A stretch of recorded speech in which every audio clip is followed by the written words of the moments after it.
ಎಲ್ಲರಿಗೂ ನಮಸ್ಕಾರ. ಸಸ್ಯಗಳನ್ನೊಮ್ಮೆ ಗಮನಿಸಿ. ಅವುಗಳಿಗೆ ನಮ್ಮ ಹಾಗೆ ಯೋಚಿಸೋಕೆ ಮೆದುಳು ಇಲ್ಲ, ಓಡಾಡೋಕೆ ನರಮಂಡಲವೂ ಇಲ್ಲ. ಹಾಗಿದ್ರೂ ತಮ್ಮ ಸುತ್ತಮುತ್ತಲಿನ ಪರಿಸರಕ್ಕೆ ಸ್ಪಂದಿಸ್ತಾ ತಮ್ಮ ಬೆಳವಣಿಗೆಯನ್ನ ಅವು ಹೇಗೆ ಸಂಘಟಿಸ್ತವೆ ಅಂತ ಯಾವತ್ತಾದ್ರೂ ಅನ್ಸಿದ್ಯಾ? ಬನ್ನಿ, ಸಸ್ಯಗಳೊಳಗಿನ ಈ ಅದ್ಭುತ ಸಂವಹನ ವ್ಯವಸ್ಥೆಯ ರಹಸ್ಯವನ್ನ ಒಟ್ಟಿಗೆ ಭೇದಿಸೋಣ. ಸಾಮಾನ್ಯವಾಗಿ ನೋಡಿದ್ರೆ ಸಸ್ಯಗಳು ಒಂದೇ ಕಡೆ ಸ್ಥಿರವಾಗಿ ನಿಂತಿವೆ ಅಂತ ಅನ್ಸುತ್ತೆ. ಆದ್ರೆ ನಿಜವಾಗ್ಲೂ ಸಸ್ಯಗಳು ಚಲಿಸೋದೇ ಇಲ್ವಾ? ಹೌದು, ಅವು ನಮ್ಮ ಹಾಗೆ ಓಡಾಡೋಕ್ಕಾಗಲ್ಲ, ನಿಜ. ಆದ್ರೆ ನಮ್ಗೆ ಕಾಣಿಸದ ಹಾಗೆ ಅವುಗಳ್ದೇ ಆದ ಒಂದು ಸೀಕ್ರೆಟ್ ಮೂವ್ಮೆಂಟ್ ಪ್ರಪಂಚ ಇದೆ. ಹಾಗಿದ್ರೆ ಸಸ್ಯಗಳ ಆ ರಹಸ್ಯ ಚಲನೆ ಅಂದ್ರೆ ಏನು? ಈ ಚಲನೆಗಳು ನಮ್ಮ ಕಣ್ಣಿಗೆ ತಕ್ಷಣಕ್ಕೆ ಕಾಣಿಸ್ತೇ ಇರಬಹುದು, ಆದ್ರೆ ಸಸ್ಯಗಳು ಬದುಕಿ ಉಳಿಯೋಕೆ ಇವು ತುಂಬಾನೇ ಮುಖ್ಯ. ನೋಡಿ, ಸಸ್ಯಗಳಲ್ಲಿ ಎರಡು ಮುಖ್ಯವಾದ ಚಲನೆಗಳಿವೆ. ಒಂದು, ಮುಟ್ಟಿದ್ರೆ ಮುನಿಗಿಳದ ಹಾಗೆ ಟಚ್ ಮಾಡಿದ ತಕ್ಷಣ ರಿಯಾಕ್ಟ್ ಮಾಡೋದು, ಇದು ತುಂಬಾ ಫಾಸ್ಟ್. ಇನ್ನೊಂದು, ಬೆಳವಣಿಗೆಯ ಜೊತೆಗೆ ಆಗುವ ಚಲನೆ, ಇದು ತುಂಬಾನೇ ನಿಧಾನ. ಉದಾಹರಣೆಗೆ, ಸೂರ್ಯಕಾಂತಿ ಹೂ ಸೂರ್ಯನ ಕಡೆ ತಿರುಗುವುದು. ನಾವು ಇವತ್ತು ಮಾತಾಡಕ್ ಹೊರಟಿರೋದು ಈ ನಿಧಾನವಾದ ಆದ್ರೆ ಪಕ್ಕಾ ಪ್ಲಾನ್ ಮಾಡ್ದ ಹಾಗೆ ನಡೆಯೋ ಬೆಳವಣಿಗೆಯ ಚಲನೆಗಳ ಬಗ್ಗೆ. ಸಸ್ಯಗಳು ಸುಮ್ಮನೆ ಬೆಳೆಯೋದಿಲ್ಲ.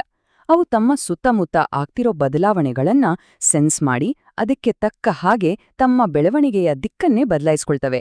ಇದೇ ಅವುಗಳ ಬದುಕಿನ ಸೂತ್ರ. ಸರಿ, ಇದನ್ನೇ ವಿಜ್ಞಾನಿಗಳು ಅನುವರ್ತನೆ ಅಥವಾ ಟ್ರೋಪಿಸಂ ಅಂತ ಕರೀತಾರೆ. ಅಂದ್ರೆ ಹೊರಗಿನ ಪ್ರಚೋದನೆಗೆ ತಕ್ಕ ಹಾಗೆ ಸಸ್ಯದ ಒಂದು ಭಾಗ ಒಂದು ನಿರ್ದಿಷ್ಟ ದಿಕ್ಕಿನಲ್ಲಿ ಬೆಳೆಯೋದು. ಈ ಪ್ರಚೋದನೆ ಬೆಳಕಾಗಿರಬಹುದು, ಗುರುತ್ವಾಕರ್ಷಣೆ ಆಗಿರಬಹುದು, ಅಥವಾ ನೀರು ಕೂಡ ಆಗಿರಬಹುದು. ಇದಕ್ಕೆ ಬೆಸ್ಟ್ ಎಕ್ಸಾಂಪಲ್ ಅಂದ್ರೆ ಬೆಳಕಿಗೆ ಪ್ರತಿಕ್ರಿಯಿಸೋದು. ಇದನ್ನ ದ್ರುತಿ ಅನುವರ್ತನೆ ಅಂತಾರೆ.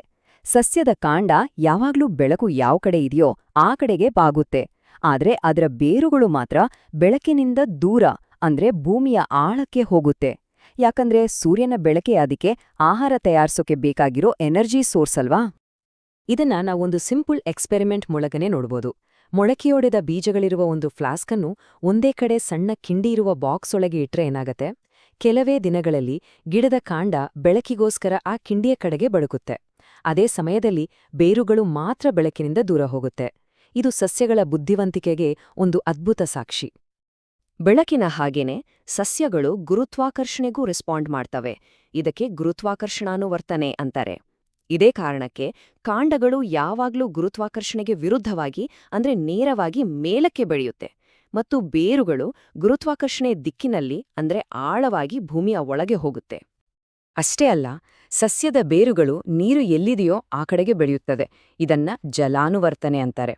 ಹಾಗೆಯೇ ಪರಾಗರೇಣುಗಳು ಅಂಡಾಣುಗಳ ಕಡೆಗೆ ಬೆಳೆಯುವುದು ರಾಸಾಯನಿಕಾನುವರ್ತನೆಗೆ ಒಂದು ಒಳ್ಳೆ ಉದಾಹರಣೆ.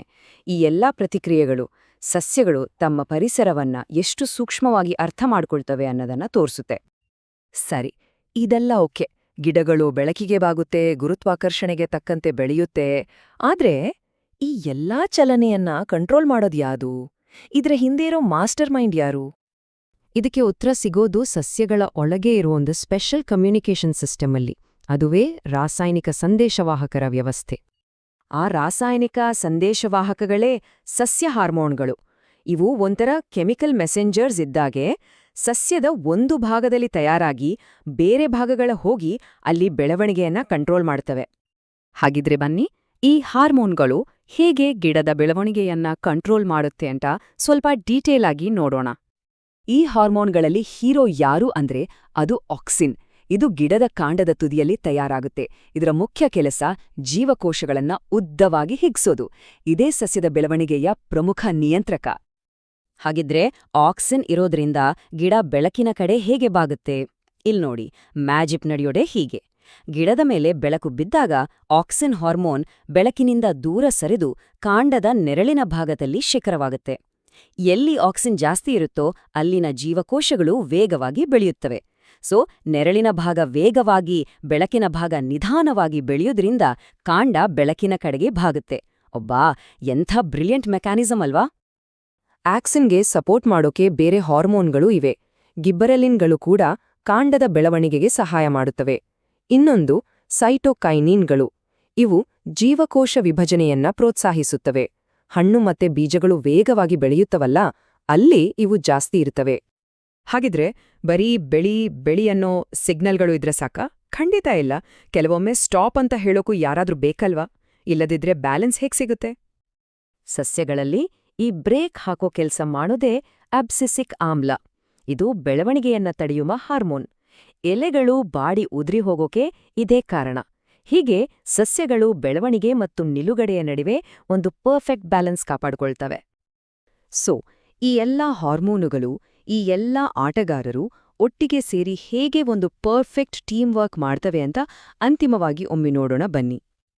ಒಟ್ಟಾರೆಯಾಗಿ ಹೇಳೋದಾದ್ರೆ ಸಸ್ಯಗಳ ಜೀವನ ಒಂದು ಸುಂದರ ರಾಸಾಯನಿಕ ನಾಟಕದ ಹಾಗೆ. ಆಕ್ಸಿನ್, ಗಿಬ್ರೇಲಿನ್ ಮತ್ತು ಸೈಟೋಕೈನಿನ್ ಬೆಳೆಯಿರಿ ಅನ್ನೋ ಗೋ ಸಿಗ್ನಲ್ ಕೊಟ್ರೆ, ಅಬ್ಸೆಸಿಕ್ ಆಮ್ಲ ನಿಲ್ಲಿಸಿ ಅನ್ನೋ ಸ್ಟಾಪ್ ಸಿಗ್ನಲ್ ಕೊಡುತ್ತೆ. ಈ ಗೋ ಮತ್ತೆ ಸ್ಟಾಪ್ ಸಿಗ್ನಲ್ಗಳ ನಡುವಿನ ಪರ್ಫೆಕ್ಟ್ ಬ್ಯಾಲೆನ್ಸ್ ಇದೆಯಲ್ಲ, ಅದೇ ಸಸ್ಯಗಳ ಯಶಸ್ವಿ ಜೀವನದ ಗುಟ್ಟು. ಸಸ್ಯಗಳು ಸದ್ದಿಲ್ಲದೆ ತಮ್ಮದೇ ಆದ ಒಂದು ರಾಸಾಯನಿಕ ಭಾಷೆಯಲ್ಲಿ ಮಾತಾಡುತ್ತಾ ತಮ್ಮ ಬದುಕನ್ನ ಎಷ್ಟು ಚಾಣಾಕ್ಷತನದಿಂದ ನಿಭಾಯಿಸುತ್ತವೆ ಅಲ್ವಾ? ಮುಂದಿನ ಸಲ ಒಂದು ಗಿಡದ ಪಕ್ಕ ಹಾದು ಹೋಗುವಾಗ ಅದರೊಳಗೆ ನಡೀತಿರೋ ಈ ಅದ್ಭುತ ಸಂಭಾಷಣೆಯ ಬಗ್ಗೆ ಒಂದು ಕ್ಷಣ ಯೋಚಿಸಿ ನೋಡಿ.